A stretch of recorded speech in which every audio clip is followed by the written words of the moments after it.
Are we on or not? Saulo's late for once, and then everything's all backwards. Welcome to R-Rated Christianity. I think, are we on or not? Yes. All right, we're on. Welcome. We're here. We don't have the Cox brothers today because, I mean, one of them, we got to be praying. Yeah. We can add into his family tomorrow. It's a big deal. Momo. Momo's going to be Dada. Something happened. We got to figure out how that happens. Dada Momo. He's going to have baby number 2. That's awesome. Yeah. We're praying for him and his wife. Amen. It's a big deal. Marquise is he's just out. They had, I think, that service tonight, so that's gonna he's gonna be out. But I think he'll be back next week with us. That But is we're the gonna be plan. talking about we're gonna be talking about who are we talking about tonight? Nicki Minaj. Is that what it is? And other assorted topics. We're singing her song. No, we're gonna go over her lyrics.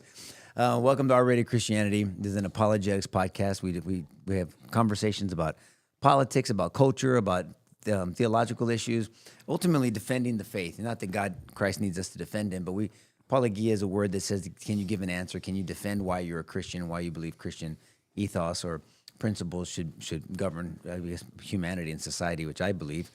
I think most people, whether they're a Christian or not, are blessed when Christian ideas kind of control the community. Yes. And we've defended that in the past. But speaking of, we're going to talk about Nicki Minaj. Now, I didn't know who this lady was up until a couple years ago, I guess, when she started making political rounds or whatever. And she's gotten very political lately, right? I mean, Nicki Minaj. Yeah, she's been pretty outspoken. I mean, talking about, defending Christians in Nigeria, talking about defending Christianity, attacking other people that attack Christianity. I mean, she's like on a tirade. I mean, whether you like it or not, I think we should dissect what she's doing. I understand she has connections now to Turning Point USA. She spoke right out there. I saw a clip of her on stage with Erica Kirk, because everybody mourns differently. As that was for Salo. But I mean, I'm always thinking about you, Salo. That's another show. That's another show. Yes, I know. But all that to say, but let's dissect Nicki Minaj because she's been pretty controversial. So this lady, I mean, her lyrics are insane. Her and there's another one. There's another. Who's her nemesis now? Because the left likes the other one, Cardi B. And I don't remember which one was which, but they're both nasty chicks in the past, and Nicki was one of them. But I don't know if she's had a change of heart, but she's coming out strong to defend Christians. Of course, there's people that are praising her, and there's people that are criticizing her within the church community. I mean, conservatives are different. I mean, I'm talking about within the church because I want to talk about a Christian view of this and looking at it because she's quoting scripture. I mean, I don't know how theologically sound she is, but something's different about her now. Whether it's some people are claiming it's opportunism, that she's kind of dying off, and that she's trying to tie herself to some group to sell her records and all this other crap. I have no idea. That's between her and God, her intentions. But I do want to pick your brain, and we can just jaw it up a little bit about what she's doing, how to look at it from a biblical point of view, and where it goes from here. Because I mean, we've already seen this with Kanye West, right? Where you've had this big turnaround, and then he went all in, and then he kind of fizzled out, and I don't know where the hell he's at now.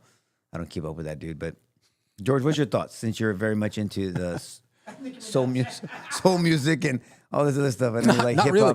hop. I mean, I don't listen to her music at all, and I frankly, No, you don't? No, can you tell? I'm Can you tell? No, I'm still listening to The Outfield from 1986. I don't even know I recommend everybody listen to The Outfield. But what are your thoughts on this lady? I mean, Man, making a lot of sense. I mean, she is. She's making concrete sense. In what sense? What do you I mean think by the that? things that she's saying.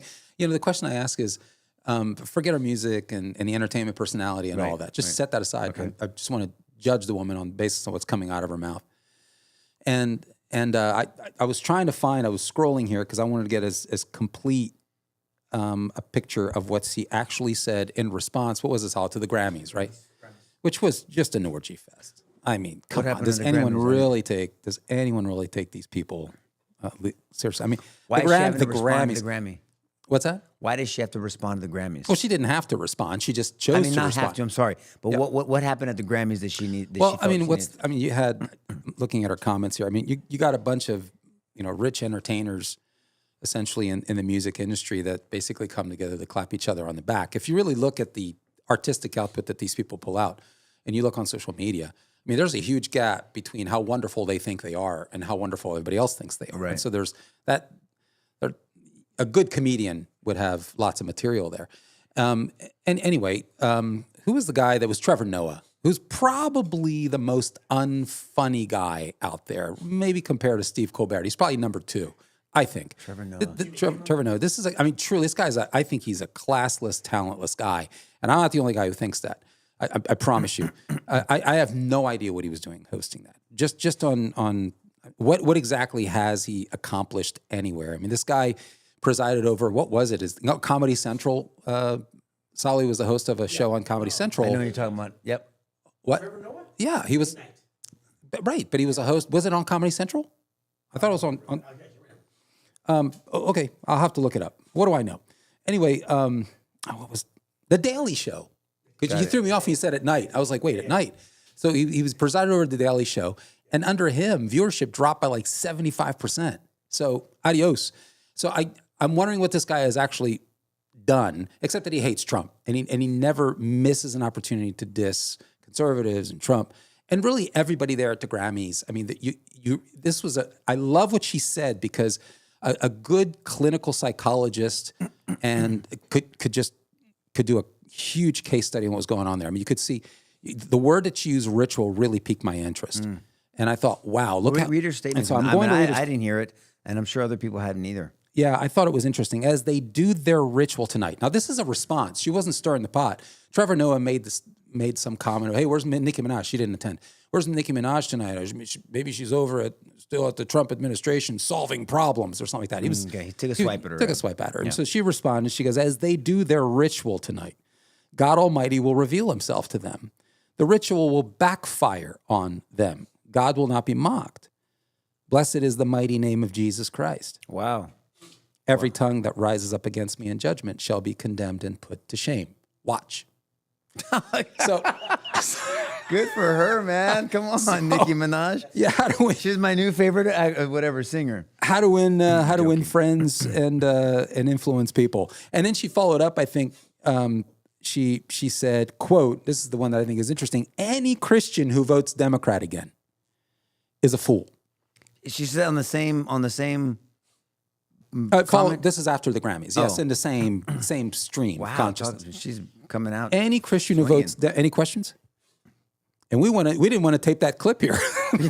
Yeah, no kidding. Thank God. I need to hire her. Not here. We'll hire her. She'll get back. Yeah, we gotta save that one for Mo. Any Christian who votes Democrat again is a fool. They're showing people that it's okay to disrupt the church during worship. So we know what she's talking about the recent city's church ambush by Don Lemon et al. This is how they truly feel about you. The veil is lifted, no morals, no integrity. It's not enough for them to have an opinion. They've escalated to physical intrusion of places of worship. The demons inside of them are so bothered all the time, period. So there's a lot of juice there. And if you take all the... But has she talked about her, this apparent transformation? Because she was pretty, I mean, I saw somebody do an analysis on her. Because, I mean, when you said we're going to talk about Nicki Minaj, I didn't know much about her other than she used to be kind of a crazy, skanky chick. I mean, I'm just being honest with you, and that's the way I perceived her, the little that I knew of her. And so she was pretty harsh. I mean, like demonic stuff in her concerts and you know, kind of demon stuff and really weird alter ego stuff. So I mean, has she talked about what made her change or shift, or has this kind of been a private journey that what did she talk about when she's at Turning Point? You don't know? She claims to have been introduced and made some sort of commitment, because she didn't elaborate on that. There's not enough information on that. That's why I say some sort of commitment to Christ. Okay. And I think it was under the recently. I mean, when she was 13. Oh. And so she was right. So what you're seeing now, in her view, is a reconnection back to her faith. Got it. So she had a foundation. She drifted away. Luke 15, the prodigal son, so to speak. Yeah. The prodigal daughter, and then now she's apparently coming back. And so there is no one. I haven't seen one comprehensive piece on this journey. So I've had to kind of piece meal, because most of the focus is on her entertainment and not on this. And so I kind of piece this together. But I saw terms like, you know, she called it a spiritual homecoming. She was reconnecting. She was coming back. And I think she's recently had conversations with a friend. Good. Concerning. Well, what a message. What a point. Real quick, don't forget your thought. That if this is happening, because Joe Rogan said something similar, that there's people out there that have the ear of someone influence, not the ear of the king, because neither one of them are a king or a queen. But you understand the person of influence. Can you be that? You just don't know what you're going to serve. I always talk about the people. Everybody wants to be Rocky, but nobody wants to be Mick. But Rocky's not Rocky without. I'm making a reference to Rocky the series. You know, Rocky 1, 2, and 3, especially because Mick passes away in Rocky 3. but you know, you're the corner man. You're the one that doesn't get all the interviews. You're not the one in the ring. You don't get the championship belt. You're not the one that gets all the attention or the endorsements. But everybody needs a Mick. Sure. And so she has a Mick in her corner that she must have been yearning and thirsting for it. We're studying the Beatitudes today, the men's Bible study, Matthew 5. And this hunger, and blessed are those who hunger and thirst for righteousness, right? And so it sounds like she had to have a hunger and a thirst. She knew that she was impoverished spiritually, right? And that she was poor in spirit, right? Blessed are the poor in spirit. It's on the Beatitudes as well. So somebody was there, and the Lord was using that person, obviously, to speak into her life. I think that's wonderful. And she had admitted that during her walk of fame, she strayed from Christ, and so she's clearly said that's that was a significant reason for her distraction and pulling away from her foundation of faith. And so this is, I mean, Jesus opined about this, right? In Matthew 6:24-25. You can't equally serve two masters. You can't have two sources of priorities. You got to pick between God and anything else, which is the New Testament word there is mammon, which is wealth, or any other priority. Any other priority that you escalate above God. And so you can't equally serve those. And so she said that, fame led her down a very dark place, and she's reoriented back to the things that matter. I love to hear that. Like I said, I didn't know the difference. I just know there was some weird. One of them, either her or Cardi B, won some award back a few years ago because we talked about it on Sidebar, and just the lyrics were just skanky, and whatever. I mean, everybody goes through phases, but it was just like, man, I don't want any kids listening to that bullshit. But I don't know if that was her or not, by the way. But I know she's had it. She was right. Okay, sure. Well, then if this is kind of this kind of reconnecting to her faith, I mean, look, the woman at the well was a skank too, right? So that's okay. It's okay not to be a skank. Sorry, don't clip that and send that somewhere. It's not okay to be a skank. I'm just saying it's okay to walk away from skankiness, right? Is that better? A second Nico 5. That's skankiness. So keep going, George. This is good good for her, man. Anyway, it's interesting that she called it a ritual because you could see it. Because somebody would say something, it would tap into a major precept of what everybody literally in that room believed, and there would be raucous applause. And I'm thinking about Billie Eilish, excuse me, who's another, in my view, semi-talented, confused individual.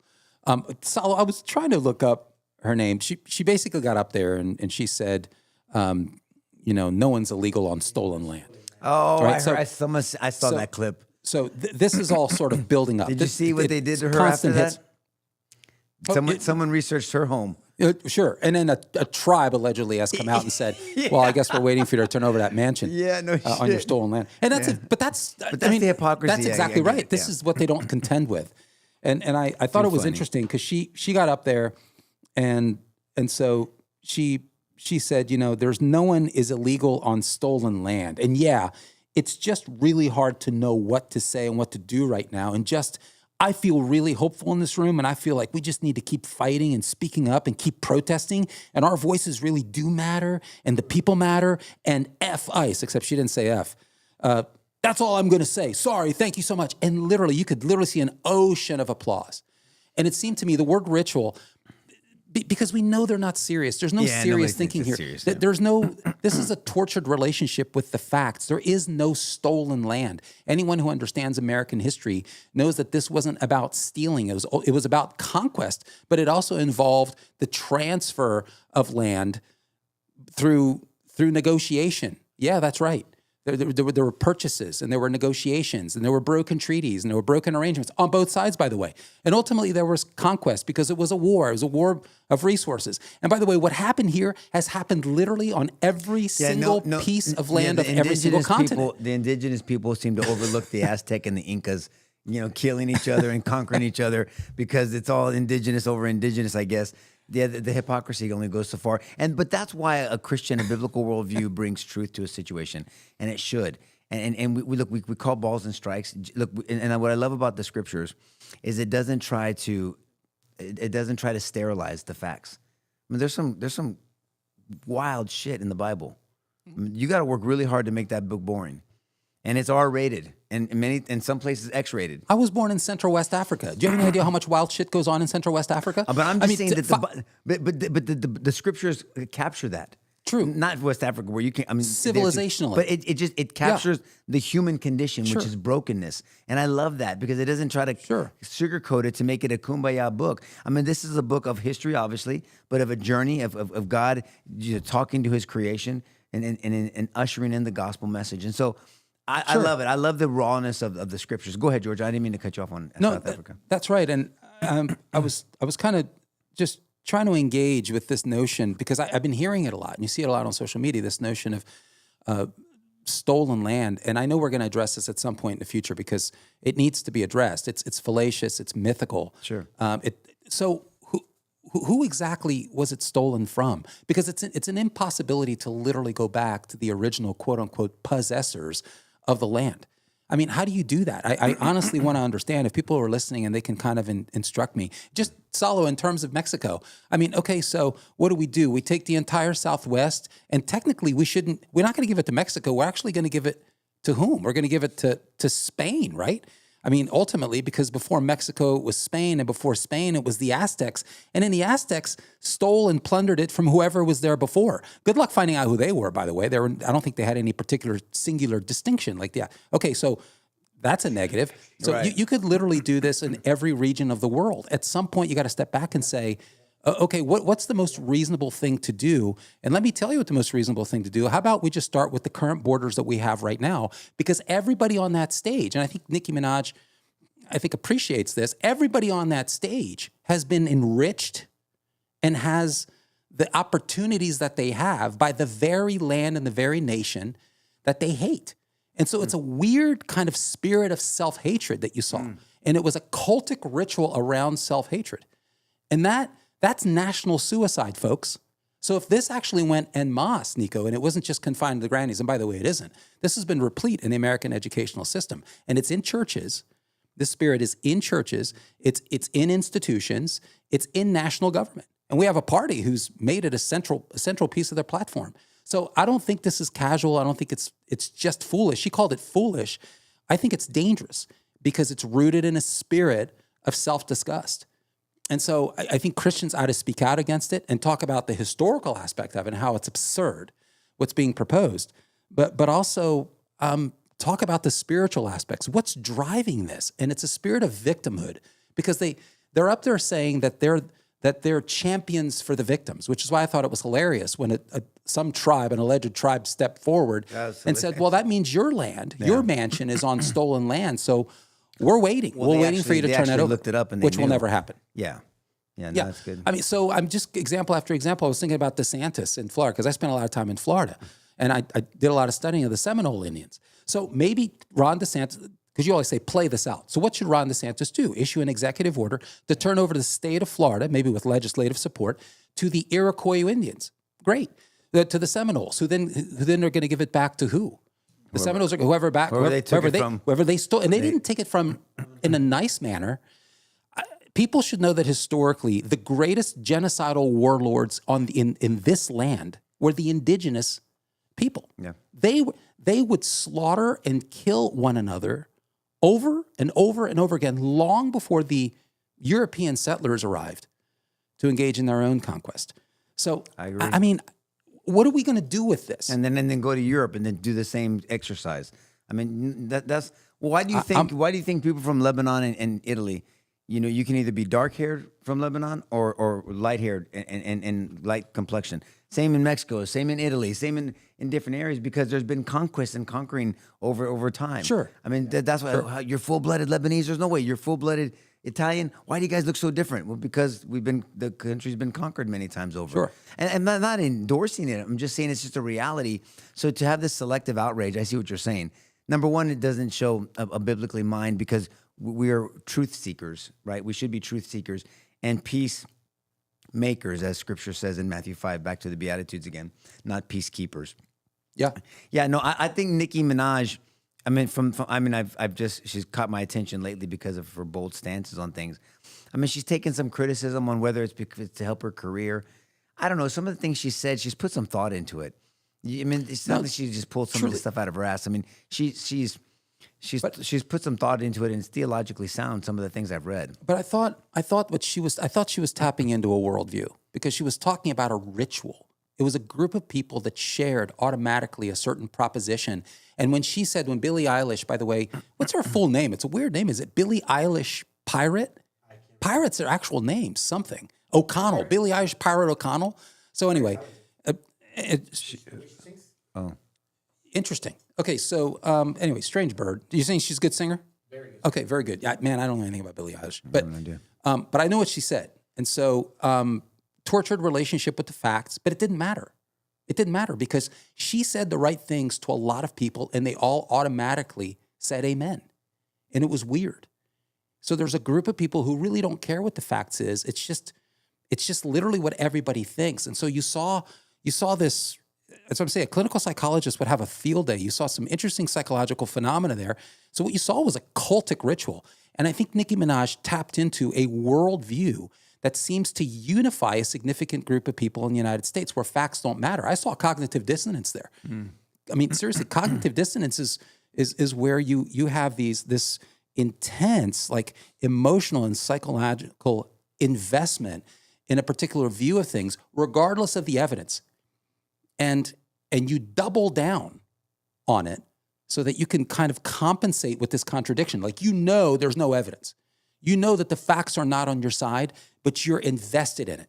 And so the way you compensate for that, because I can wear human beings out, is you double down and you get louder and you get more insistent. So I saw cognitive dissonance there. I also saw confirmation bias. Like, any facts to the contrary need not apply. Like, whatever it is that I believe, I'll listen to. But everything else, thanks, but no thanks. And then I saw groupthink. Lots of groupthink here. And all that says is that I'll do whatever it takes to maintain harmony and peace here. I'll do whatever it takes. Even if I just have to close my eyes to the truth or to alternatives. Which is the distinction between a peacemaker and a peacekeeper, right? Yep. A peacekeeper will do anything to include compromising the truth to keep the peace at all costs. Peacemaker is very consistent with Romans 12, where Scripture, where Paul writes that as far as it lies within your power, make peace with all men, right? And a peacemaker will do everything within their power to make peace without compromising. That's true. That's right. Because there's no peace if there's no truth. That's right. I mean, by definition, you'll go along to get along for a while, but at some point it's going to backfire on you. That's right. That's exactly right. Look, I mean, I hope Nikki's this journey for her is genuine. I hope it is. I hope it's rooted in a love for Christ. She's politically active. She's very making a political stance. Yes, she is. But she's bringing her faith and her view of reality, which is biblically informed. I mean, I've not seen anything that she said that is theologically questionable. That's what I was saying earlier. I've only read a few things. I'm just catching up on this stuff. So, I've been playing catch up for the last week and a half since I got back from Corpus, from that thing. But still, I mean, this got on my radar when we started talking about it because somebody sent me a clip of her and Erica Kirk. I was going to say Erica Trump. Erica Kirk on stage talking. And of course, somebody sent it to me because there was a criticism because I think she was complimenting Donald Trump and said he was handsome. And then she called J.D. Vance an assassin and then realized that, oh, my God, how terrible. And she started getting emotional, it looked like, because Erica's right there. And Erica just jumped in to defend her. And look, Erica Kirk's a mixed bag for me. You know, I mean, I'm not sold on her, but regardless, she did the right thing to jump in there and try to defend. That's another show. That's another show for sure. 2 shows. Okay. 2 shows, maybe. Easy there. but she tried to give her some cover, rightfully so, because I know her heart. And look, I mean, Nikki's got to be prepared to take some criticism. There's going to be some Christians that are going to be so hungry. And I love that. If it's genuine, the heart of Christ is welcome. Welcome. You're welcome. Erica Kirk asked her about that. I didn't watch it. So did you watch the interview? She said, "Hey man, there's a lot of people who are dissing you right now. There's a lot of people," and then she sarcastically said, "Really, I hadn't noticed." Right? Of course she noticed, but she's like, whatever, bring it on. I'm okay with that. And so she's prepared for that. She's also been kind of a front person for Christian persecution worldwide. Yeah. Particularly in Nigeria, right? So she's raised that banner, and good for her for doing that. She's taking a stance on important issues. She's using important words to describe what's going on. The word ritual is important. It's cultic in nature. She said these people don't really care about the truth. She made the interesting, kind of a radical claim, seemingly, that if you're a Democrat, if you vote for Democrat, you're a fool. I mean, that's. And then she went on to describe the fact that virtually everything that comes out of the Democrats' mouth these days in terms of a political platform is questionable in terms of being rooted in the facts. That's a loaded political statement. Wow. Loaded political statement. So, I mean... Well, I think that's what part of the criticism for her is she's saying that to tie into something because she can't out left Cardi B. I mean, so Cardi B's got the stage on that. So the criticism, I'm not saying I believe it or not, I have no idea. I'm just saying the criticism is that she's choosing her horse because Cardi B's going to be their representative, and she's going to jump in because the conservatives are happy to, and Christians are happy to receive her. Which, as a Christian, aside from being a conservative, but as a Christian, I want to make sure that I'm pleasing the Lord. I have to. I was telling somebody today after our Bible study that I have to be in good standing with God. When I was younger, I wanted to win at all costs. It didn't matter. It was about the win. And it didn't matter how I got it. At the end, I could, take dominance and say I won whatever I was competing in or whatever I was trying to accomplish. And I'm not like that anymore. I have to win the right way. And I have to be in good standing with God. No matter what the situation is, whether I have conflict with somebody, I'm dealing with a situation. I mean, I'm wrapped in flesh. I'm not perfect. But what I do, I have to run it by the Lord. I just have to. And the beautiful thing is when I look at what God allows and what He endorsed. Look, He's going to give you an opportunity to toss tables if need be, to tell someone off if need be, but it's got to be on His terms and it's got to be His timing. And so He doesn't ask us to be doormats. There's no piñata mentality in Christianity where people take swipes at you and you just got to take it and put up with it and tough shit. It doesn't work that way. But we have to be tempered. And that we studied meekness today, right? Also, blessed are the meek, for they will inherit the earth. And meek is, as we talked about, strength under control, right? So I don't know. I mean, I'm hoping and praying. I'm not praying. I'm not prayed for it. Maybe I should, but I hope that it's genuine. I mean, on our faith walk. First of all, forget about the politics. The politics will take care of themselves. But she's an image bearer, who if she did have that relationship growing up and had that foundation, what I'm fascinated. I'd like to hear. I'd love to interview her. Is what drew you away? What drew you away from God? And did you really have a foundation if you could be drawn away from the Lord, Or were you angry at Him that you knew who He was, but you were angry at Him? Yeah, I don't know. I'd love to ask that question too. I mean, this is why I opined about Matthew 6:24 and 25, because Jesus analyzes what's going on there. He goes, you can't serve two masters with equal intensity. In fact, you're going to end up despising one over the other. Yeah. Because it's going to make demands on you, and you're not going to be able to. You're just simply not going to be able to meet the needs of each with equal fervor and devotion. So Jesus analyzes that. So you flirting with fame. I mean, it doesn't mean you can't be famous and be devoted to Christ. You certainly can. Absolutely. But He says that entanglement is much more prone to make it difficult. But I'm just curious what drew her so far away, because the stuff that I've read and the videos I've seen on her, I mean, she went way off the reservation, man. I mean, biblically, and almost into the demonic realm and all this other stuff. And so, Look, I love what I'm hearing from her. I love what I'm seeing from her, and maybe I should pray for her. I mean, we should all pray for her because, to have a voice like that, being bold and standing for Christ. I love it. And Joe Rogan's another one. I mean, that dude enjoys going to church. He talks about Christianity. He had a friend in his ear. And I'm not saying he's going to hold a sermon, but or you can explain theology. But man, where he was before, mocking Christianity, Yeah. and calling himself a self-proclaimed atheist. It's night and day. Oh, night and day, man. But Salo, just wish I had a she crack at him. explicitly blames fame and the music industry for pulling her away or for being led away. And she's yeah, we get it. Nice pictures. Let me see. What is she doing? Yeah, Oh, yeah. Yeah. And she's reflected on that. So, I mean, look, these questions are going to come up as she grows in the Lord, as she grows in faith. These questions are going to come up about her previous life or what she's doing now. Well, the woman at the well or the had to contracts do the same. I mean, in a different way. I mean, they didn't have. It wasn't the same type of. But she was known. She was known, and she. I mean, look, man. I always think about that. I think about that conversation. Was it? Is it John 4 or 3? I think it's John 4 because Nicodemus is 3, right? And John 4 is the woman at the well. It is John 4 is the woman at the well. And so he goes, and Jesus is, man, he is, as they say these days, a savage. He was a beast because he goes, go get your husband. I'm not married. Yeah. And the one you're with, you're not married to, and all the other dudes you were banging, you weren't married to them too. And they're like, oh shit, like 5, but who's counting? Yeah, but then she goes back to the town bragging that Christ knew everything about. And think about that. Yeah. He told me everything I had done. Talk about an R-rated conversation. Yeah. Whatever he told her, she knew it was true. Yeah. And it wasn't. I'm sure it wasn't pretty, but she changed her life and she committed. Look at Mary Magdalene. Yeah. I mean, we have example Rahab. We have example after example that Jesus is in the refurbishing business. Amen. And I love that. And that's the beauty of the gospel. The beauty of the gospel. If it's genuine repentance, which Scripture says Jesus' kindness leads us to repentance, and that takes humility. And you cannot be haughty, and that's why God hates haughtiness, that pride, not pride in doing good work, as we talked about earlier this morning, but pride in I can't be corrected. And what you're talking about at that Grammy Awards, all you see is haughtiness. This, I know I'm better than you. I know it. I'm going to set the standard.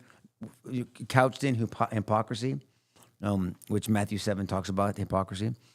And so I love to see it. I hope it's genuine. I hope it's lasting. And I hope she furthers her relationship with Christ and makes an impact. I found it interesting that she was using words like demonic because she ended her criticism by calling it demonic. And when I think about that, people tend. What's ironic too? People tend to think, of literal demons rather than a demonic type of manipulation that manipulates thinking. Explain that, because I think people, when you hear the word demonic, they do think of demons, and they say, "Wow, what?" And then people overuse it, right? They say, "Oh, everything's demonic." But explain what you mean by that. I mean, basic demonology 101. A demon is simply a fallen angel. Okay. And so, in the service of the Satan, and I just always remind people that Satan is a created entity. He can't be. He is not. The sort of yang to God's yin. He's not an equal to God. He's not. He's a created being. Satan? Satan. He can't be. Lucifer cannot be in multiple places at once. And so having legions of angels does come in handy. There's a network of evil there, and the Bible talks about that. The spirit of the age, the zeitgeist, it's the result of a manipulation by this network of fallen demonic angels. And so she used the term demonic in the sense that these people are deceived and they're conducting a ritual in response to their level of deception. But what you heard, it's like, so people ask, well, what are they deceived about? What do you mean? And you saw this unity around the notion of F ICE, and again the stolen land and the sort of self-hatred and the hating of the country, really just sort of a hate fest on the United States of America, and it's really no self-awareness. I mean, I thought it was stunning that every single one of those individuals has the opportunity, has the name brand. Except for that one dude with the tattoos on his face. What's that guy? The Christian dude lost all that weight. Yeah, I mean, accepting Jelly Roll. Yeah, Jelly Roll. That dude. I saw that video is awesome. But that guy's been. God bless him. I mean, it's amazing transformation. He's like, you guys are gonna take me off this stage, and he just kept going, man. No, but I thought it was interesting. Wonderful. So he's the only one there. I mean, he had significant amount of traction, but good luck finding any of that in any non-Christian media. Yeah. It's like, who cares, whatever, because it's a needle in a haystack, and it truly is. And so God bless him for taking a stance. He got some claps. The dude was bold. He got some claps. Yeah, he did. And I think, again, there's groupthink. There's people there that know that they're engaging in an orgy fest of bullshit. But so this guy really gave them an excuse maybe to say, oh, yeah, great. Yeah. So good for him. I think there's more people there who with a jelly roll or two, who who are willing to step up. We need people like that, man. We need Yes. people like her who are willing. We need people like Donald Trump who's willing to break a couple of eggs. I mean, truly, you gotta, you really gotta value that personality. People who are just not afraid what others are going to think. And so I wish that we had more of that personality inside the church. I think we need that personality inside church to kind of rattle people. I don't mean to say frivolous and stupid things, but say things in a way that jar people's consciences to cause them to reflect on truth. And when you think about what was being said there, because I can't stand it. I mean, I'm an immigrant in this country. And so for me, I felt like it was a personal dig. I know my parents rattled by it. We take it as a personal dig because we have a deep, deep love for this country. We feel nothing but gratitude. I mean, I can't remember 1 second, Nico, where we've ever felt entitlement of any kind. I mean, we've been nothing but grateful. I mean, shy of the literal kissing the ground that you're standing on. I mean, my parents have conducted themselves that way because they recognize what this country is. I worry for the American people. I worry that there is a spirit of ingratitude and a genuine spirit of self-hatred in the nation, and that if we're not careful, we're going to lose this precious country. And we're going to realize that there's not a damn thing out there that even compares to the opportunities this country offers people. And I'm not just talking economic. I'm talking just in terms of the First Amendment, for goodness sakes. The ability to say what I want to say without reprisal from the government. Wow. Yeah. That is radical. The Second Amendment, are you kidding? There's nothing like it anywhere in the world. No. There's nothing like the First Amendment anywhere in the world. I mean, the freedom of religious conscience. I mean, to be able to practice my religion in a sea of other religions without fear of reprisal. And that's why the city's church issue became such a big deal, because it was a shock to the nation. The idea that a mob can walk into a Christian service and be disruptive, indeed obstructive to a pastor while he's addressing his congregation. So I asked people locally here, would you be okay with that? I mean, would CBC be okay with that? Would Hillside Fellowship be? Would Cornerstone be all right with that? Yeah. Because Cornerstone's been known for wading into political waters, right? They'll rattle a few feathers. Would they be okay with that? So people don't stop and think. Pastors don't stop and think, and leaders, man, what would I do if I was in that situation? I don't know. And that's where we are. So she is raising those issues. I mean, she's out there raising that banner and saying, these people are disruptive. They walk into a church, they interrupt services. I mean, what's this about? And uses the term demonic. Whoa, that's an important conversation to have. The problem here, my problem with all that is not a problem with her saying it, because I'm glad she's speaking boldly, is why aren't more pastors talking about it? I mean, look, when that happened, wherever you're at politically, we can talk about that and what's the biblical position to take on any political issue. I just don't shy away from any of them, nor should we. But how many pastors talked about that after that happened? That's right. I mean, regardless of whether the pastor had ties to ICE, as if that was something evil, in their definition it is, or something bad, I mean, regardless, they interrupted. See if they would have done, if any one of those cowards would have done that shit at a mosque. They wouldn't dare. Of course not. They wouldn't dare do it at a mosque. Yeah. Hypocrisy. It's absolutely. And so, and you have to ask yourself why. Yeah. And so where are the Christian pastors speaking out against that? Saying, look, guys, we got to stand firm. Whether a church doesn't want to wade into political waters, I think that's a mistake. I think it's a huge mistake. But you got to stand on this. You can't think this can't be the norm where people can just storm your church. Can't. So all those people that are criticizing, and I'll just say it, Don Lemon being prosecuted, he deserves due process and he deserves effective assistance of counsel and his day in court and a trial by a jury. But if we let that go, Katie barring the doors, man, then other groups will think they can just storm a Christian church because they disagree with it. This one was excused because it was ICE. Your free speech your First Amendment right doesn't conflict with my First Amendment right. That's right. And that's why you have the FACE Act and the KKK Act and all that Klan legislation from back in those days. And so, look, man, I mean, whether he's innocent or not, let it play out. I have my opinions, but I'll let the court system work. I'm very intimately involved with it and well aware of it. But you can't let that go, because then it doesn't stop.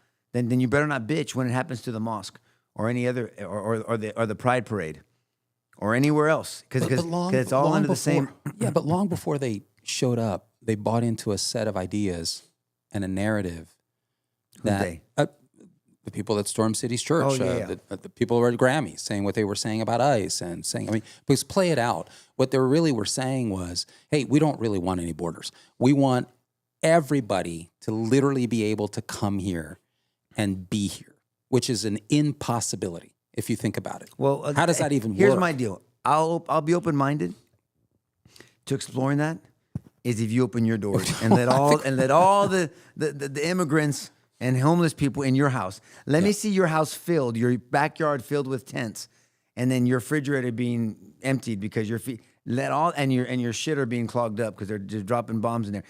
I want to see that happen at your house first, and then we can talk about you doing this to this country.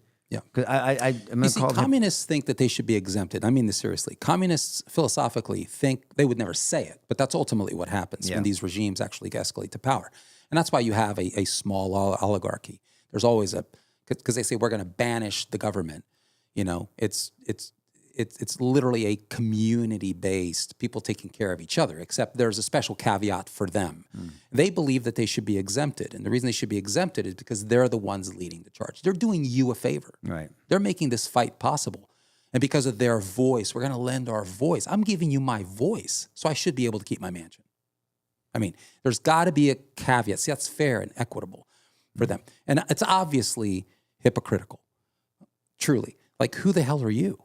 Seriously, because by the time the revolution actually comes, they won't be in the middle of the street. They're going to be in their air-conditioned room, and some poor bastard's going to be burning in the street.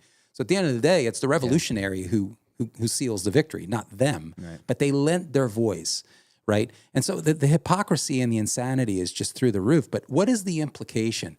Don Lemon walks into that church with a bunch of radical left-wing nuts to disrupt a church service. What is the narrative? Again, the narrative is that ICE shouldn't be enforcing immigration law, that we shouldn't have borders, and that the United States shouldn't be a nation. In fact, we've stolen it, so we need to give it back. See, this is interesting. They don't even think this country belongs to us. It's not that we should have borders, but the country's not ours. They believe we've stolen it and that we literally, there's no credibility here. We have no authority on which to stand on. We need to give the country away. That's the philosophy here. And it's totally untenable because, to your point, they'll never do it for themselves. They'll never do it. But you know what's contradictory? There's no borders, but then there's stolen lands. They don't, you're telling me no, that's right. There's no, you can't steal land. That's a great, Salo, that's a great point. I want to make sure people understand what you're saying. Yep. So what you're saying is they're advocating in the same breath, there's no borders, but there's stolen land. So when did the no borders apply? Because if the no borders apply now, they didn't apply then. So how can you steal land when there's no borders? You just take over. You take over. Of course it is, and that's why they don't want to get into a conversation about ideas. They'll just name call you, shut you down, or silence you by canceling you, either literally or figuratively on social media. Because you're never going to have a debate with a socialist or a communist or a leftist. You're just not, because they're not trying to win a battle of ideas. No, that's right. And I always wonder, where do they come from? Like, I mean, even if you go back to the original people, they didn't sprout out of the ground. So where do they come from? I mean, through migration, right? I don't want to get an evolutionary theory here, the out of Africa theory. But these people didn't literally sprout out of the soil. They came here too. So, I mean, there's always been migration since the very, very beginning. And the idea that the first one here gets to keep it forever is nonsense. I mean, do they really want the world of the Iroquois in the Northeast? Because I remember when I was at Merck having a conversation with the Iroquois Indians. And I used to think, I remember somebody said to me, yeah, the fair thing to do technically is to give this all back to the Iroquois. And I thought to myself, the Iroquois, wait a minute, I'm confused. Because the Iroquois didn't start here. There were other tribes before them. I said, do you know who the I actually don't know who it was. Well, shouldn't it go back to them? And I said, what kind of world would that be? Do you want to be in the open sky at night? You want to be finding kindling in 10-degree weather in the Northeast? You want to go back to that lifestyle? That's the best that you envision for your kids?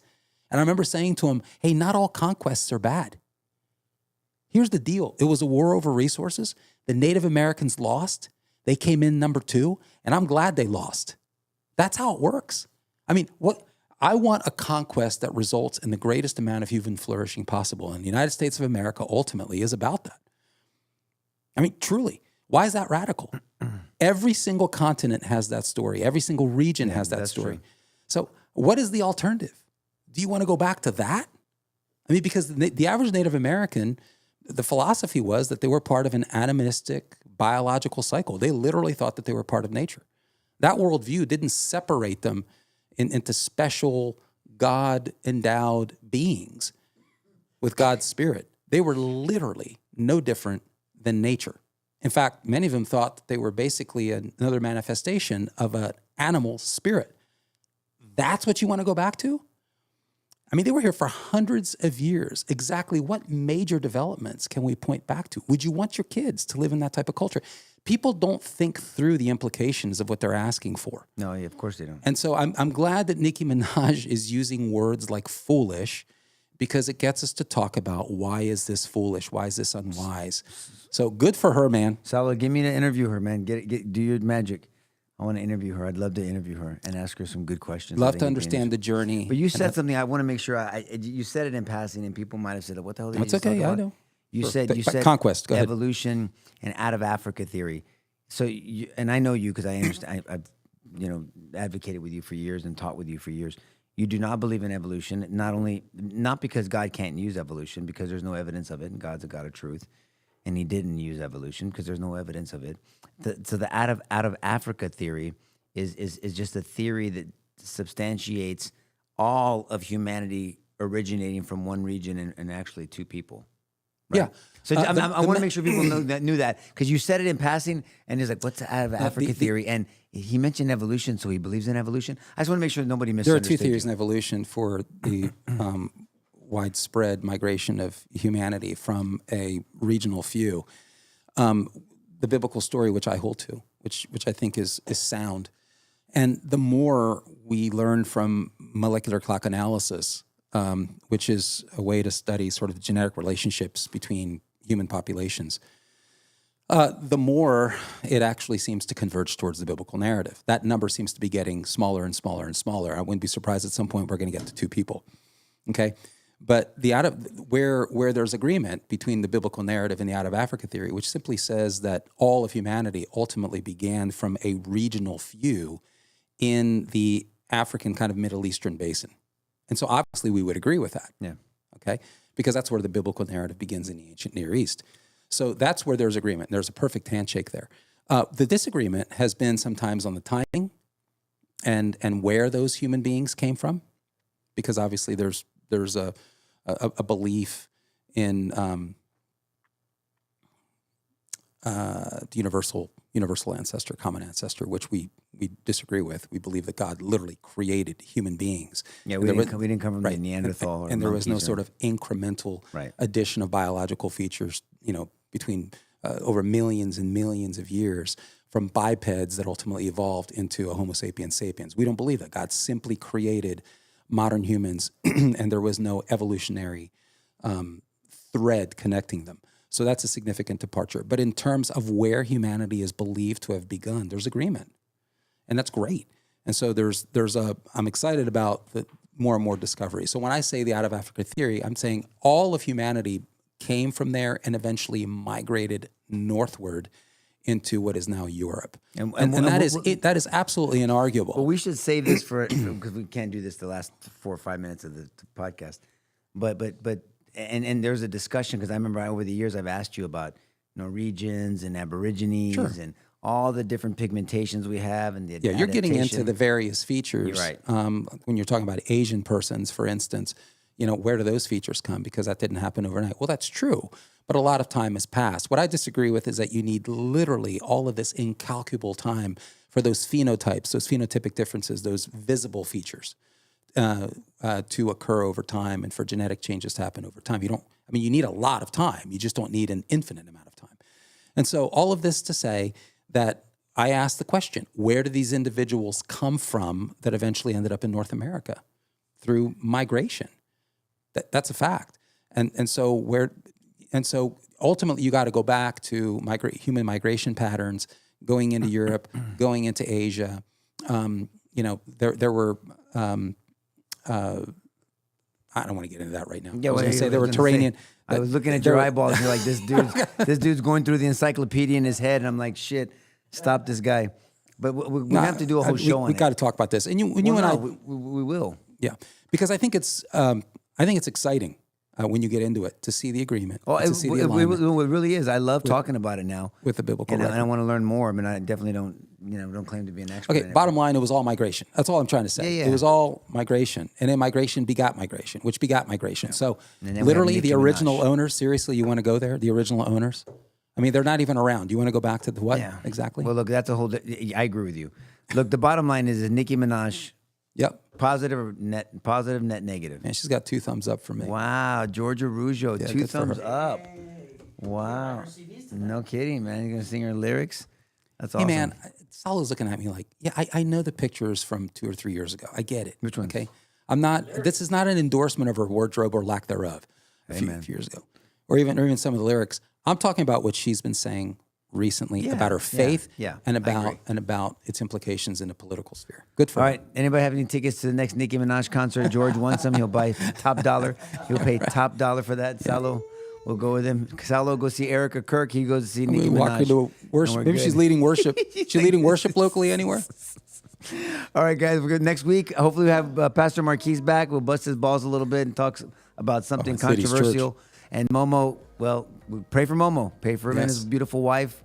They're going to bring another child into the world tomorrow. It's already been developed. God has been working, knitting that child together. And is it a boy or girl? Girl, right? Girl?